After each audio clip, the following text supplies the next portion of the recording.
Let's say you came across this question in your nursing exam. How will you solve it? It is very easy. Now let's solve together. The question says, a post-operative patient develops sudden shortness of breath. The question says, which action should the nurse take first? Wow, this question is extremely very easy. What do we do to solve this question? Remember, from the look of things, this question on the board is on a very vital aspect in nursing called nursing fundamentals, specifically focusing on what we call nursing process. Nursing process is a systematic method that nurses use to provide safe, effective, and individualized care to patients. And remember, this nursing process has various steps, which is given with the acronym ADPI, all right, where I'll be talking about these steps in the course of solving this question. A here is assessment, D here is diagnosis, P here is planning, I here is implementation, and E here is evaluation.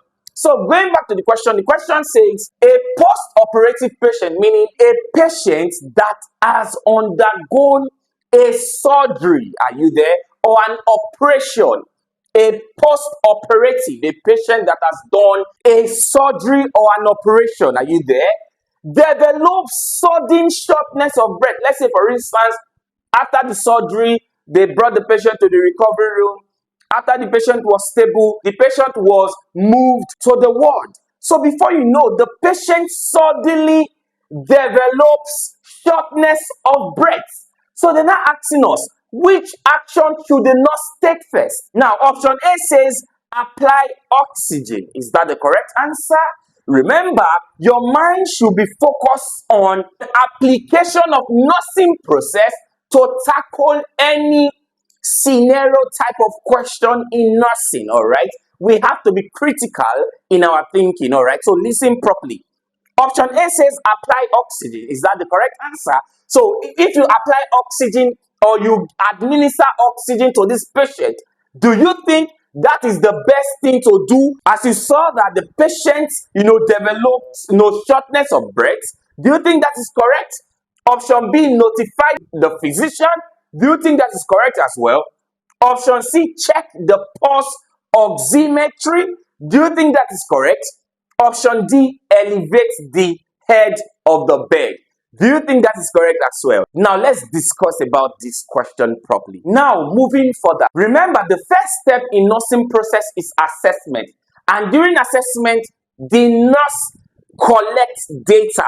The nurse gets data from the patient, objectively or subjectively. Are you there? From the patient directly, that's subjective, or objectively, which means the nurse performing the procedure to get the data. Now, that's assessment. And from this question, we already know the problem of the patient. And the problem of the patient is sudden shortness of breath. So from this question, we have performed assessment already. We already know the problem of the patient. So we have performed assessment. Are you there? Please listen very well. We have performed assessment because we already know the problem of the patient, which is sudden shortness of breath. We saw that on assessment or performing assessment of this patient, on seeing the patient, all right, we saw that the patient is, having problem with breathing. Are you there? So we perform assessment.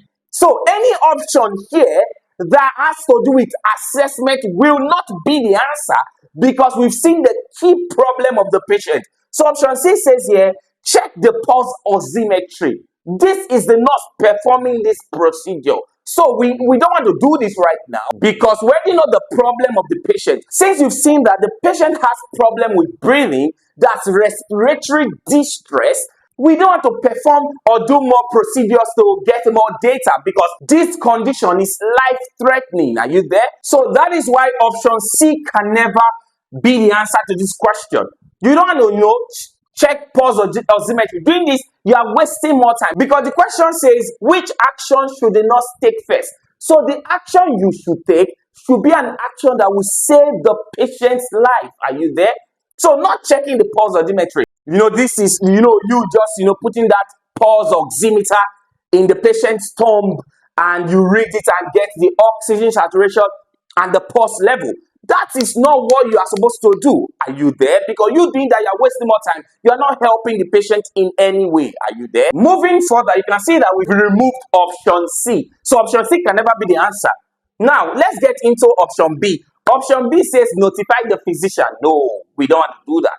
Because when you call, because this is you calling for help. And that is not what we want here. Are you there? You calling for help, you've left the patient in the state the patient was. And that can cause more harm to the patient. So we don't want to do that, all right? So option B is also wrong. You can see the options remaining is option A and option D. Option A says apply oxygen. Option D says elevate the head of the bed of the patient, all right? Now we have to be very, very critical. Please listen. The next step in nursing process is diagnosis. Diagnosis is finding out the problem of that patient. From what we have read, they said that the patient had shortness of breath. So from this information, I can simply develop a diagnosis, which is impaired respiratory distress, all right? That's the diagnosis. Planning is you finding a way to help that patient, and I is implementation, performing a procedure that we know will help that patient's condition. That's you implementing. Are you there? So what will you do? So on implementation, one of the implementation here should be apply oxygen, and another is elevate the head of the bed. So which is best to follow? All right, now let me tell you, this is a problem of the respiratory system, and the key respiratory organ in the human body is the lungs. So once there is a problem in the lungs, you have to ensure that you solve that problem, all right? Now, moving further, to solve this question, you can see now that we are battling between option A and option B. And which of them will be the answer? Please listen. Whenever you are solving question that has to do with emergency, all right? Because this is an emergency type of question in nursing fundamentals. Please, you must follow through what we call the ABC framework of priority. Look at what I said. I said A, B, C framework of priority, whereby A here simply means airway, B here simply means breathing, C here simply means circulation. So listen properly. On airway, what question are you going to ask yourself? You ask yourself, is the airway of the patient patent? All right. Is there a blockage in the airway? That will be the question you ask yourself. Can the patient speak? So these are the questions you ask yourself. So if the patient cannot speak, if the patient's airway is blocked, so you now have to think of a way to actually correct that urgently. Are you there? So what will you do? Because the airway is blocked, all right? So B is breathing. Can the patient ventilate well? Can the patient breathe well? So what will you do to solve those problems? On circulation, is the patient bleeding?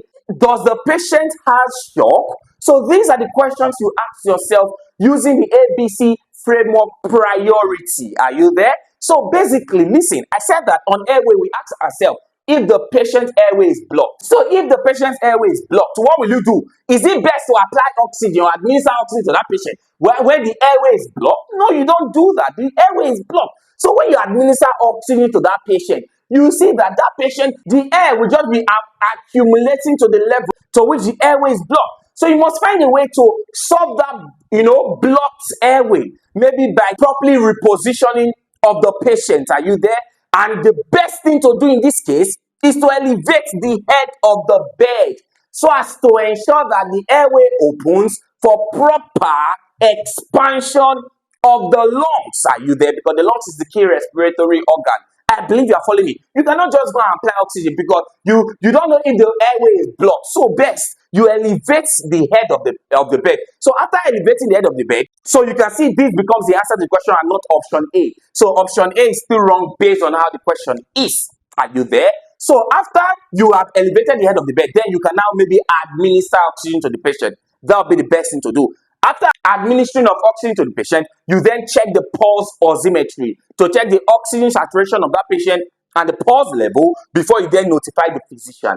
I believe you understand how this question was analyzed and solved without stress. We have come to the end of this video lesson. If you find my video lesson helpful, make sure you click on the subscribe button to my YouTube channel and also share my lessons with your friends. Thanks for watching.